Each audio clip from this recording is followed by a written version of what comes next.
Chapter 1. Exodus, from slavery to freedom. Exodus chapter 1, verses 1 to 7. The name of the book of Exodus comes from the Latin Liber Exodi, and it dates back to the Septuagint. It's a Greek word meaning departure, exit, or death. The word Exodus appears in the New Testament as decease. And behold, there talked with him, Jesus, two men, which were Moses and Elias, who appeared in glory and spake of his decease, which he should accomplish at Jerusalem. Luke chapter 9, verses 30 and 31. Knowing that shortly I must put off this my tabernacle, even as our Lord Jesus Christ hath showed me. Moreover, I will endeavour that ye may be able after my decease to have these things always in remembrance. 2 Peter chapter 1, verses 14 and 15. In both these instances, there is more implied by the word than death. Our Lord's decease is seen in Luke chapter 9, verse 31, as an accomplishment. The verb accomplish is pleiron, which means to complete or perfect. The atonement accomplished is Christ's accomplishment for us, for our redemption. Peter's reference also implies a victory. Because the original exodus from Egypt to Canaan, from slavery to freedom, was so great a deliverance, the word in the New Testament implies the same thing, a victory. Exodus chapter 1, verses 1 to 7 is written to tie this book to Genesis. Now these are the names of the children of Israel, which came into Egypt. Every man and his household came with Jacob: Reuben, Simeon, Levi, and Judah, Issachar, Zebulun, and Benjamin, Dan and Naphtali, Gad and Asher. And all the souls that came out of the loins of Jacob were 70 souls, for Joseph was in Egypt already. And Joseph died, and all his brethren, and all that generation. And the children of Israel were fruitful, and increased abundantly, and multiplied, and waxed exceeding mighty, and the land was filled with them. Exodus chapter 1, verses 1 to 7. Only the physical sons of Jacob are listed. The sons by Leah are Reuben, Simeon, Levi, and Judah, verse 2. The sons by Bilhah, Rachel's maid, are Dan and Naphtali, and by Zilpah, Leah's maid, are Gad and Asher.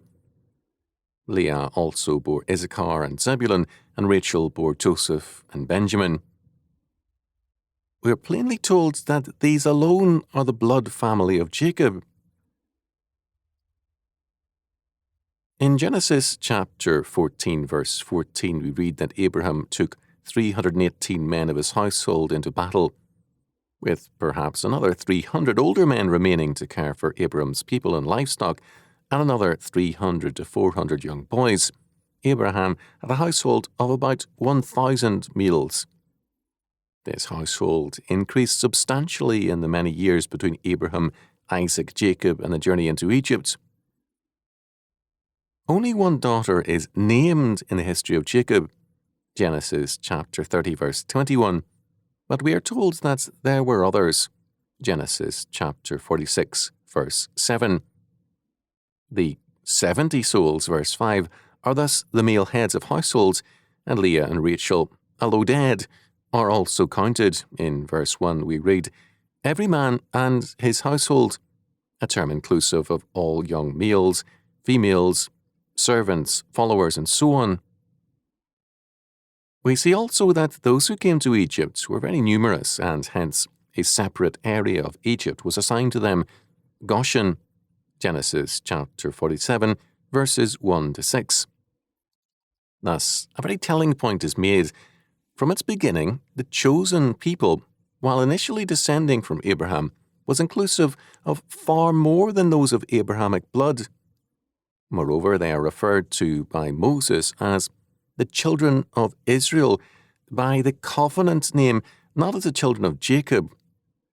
Israel is thus a religious, not a racial designation. Exodus is not only given as a continuation of Genesis, but it is tied closely to it by verse 7. And God created great whales and every living creature that moveth, which the waters brought forth abundantly after their kind, and every winged fowl after his kind. And God saw that it was good.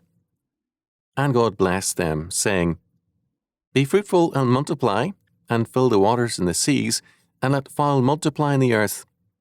Genesis chapter 1, verses 21 and 22.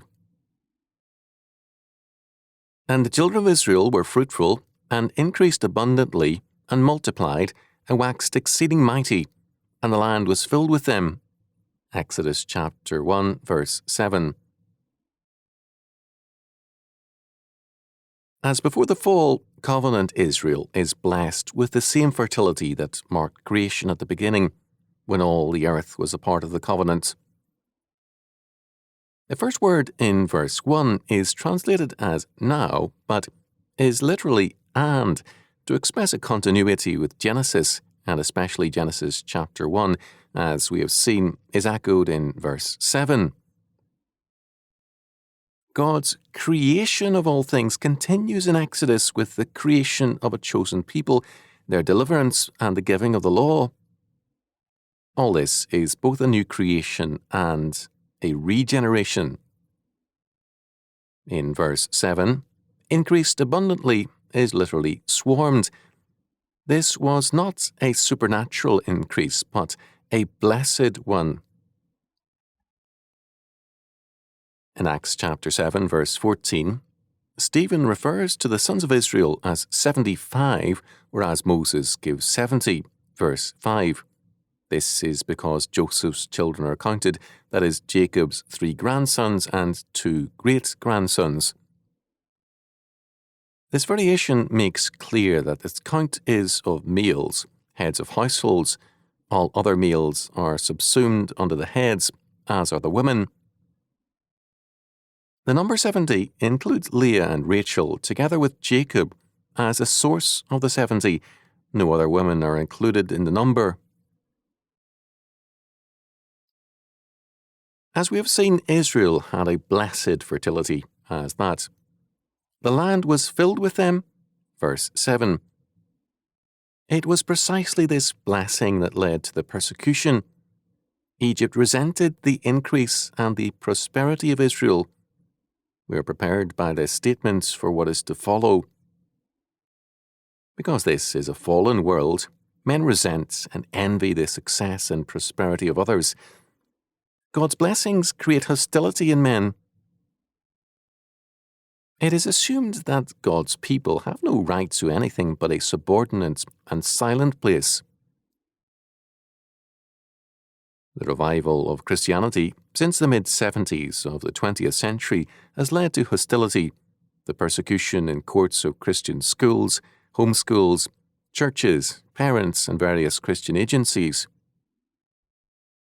It would be absurd to hold that more than a limited number of Israelites were faithful, or that more than a limited number of Christians in the eras after circa 1975 have been faithful. Only persecution drove some Israelites to cry out to God. Exodus chapter 3, verse 7. Even then, when God sent Moses to deliver Israel, the leaders turned against Moses when the first step of resistance to Pharaoh led to reprisals against Israel. Exodus chapter 5, verses 19 to 23. This is a fact of no small importance.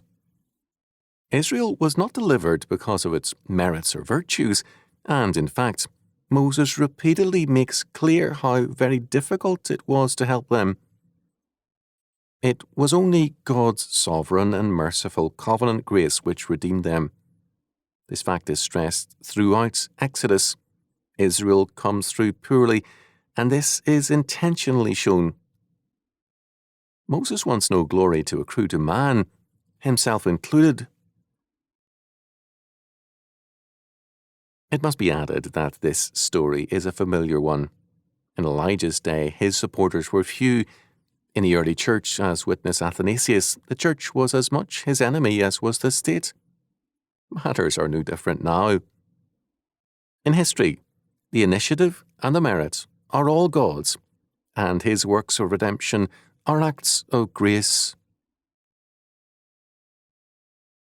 We have echoes of Exodus in Matthew's Gospel. We have a genealogy at the beginning. In chapter 1, verses 1 to 17, we have an exodus into Egypt by Joseph and Mary and the Christ child, and then later an exodus out of Egypt, Matthew chapter 2, verses 12 to 23. The Sermon on the Mount, Matthew chapter 5, verse 1 to chapter 7, verse 29, parallels the giving of the law on Mount Sinai, and Christ's death and resurrection give us God's new temple or tabernacle for his chosen people. Matthew also sets forth the same exodus from slavery into freedom. Exodus sets forth the sovereignty of God in history over the nation. Pharaoh, in spite of his hatred and hostility, becomes God's instrument for the destruction of Egypt and the deliverance of Israel. We have a superb irony in this fact. In the name of preserving Egypt, Pharaoh destroys it. God's ironies are still with us.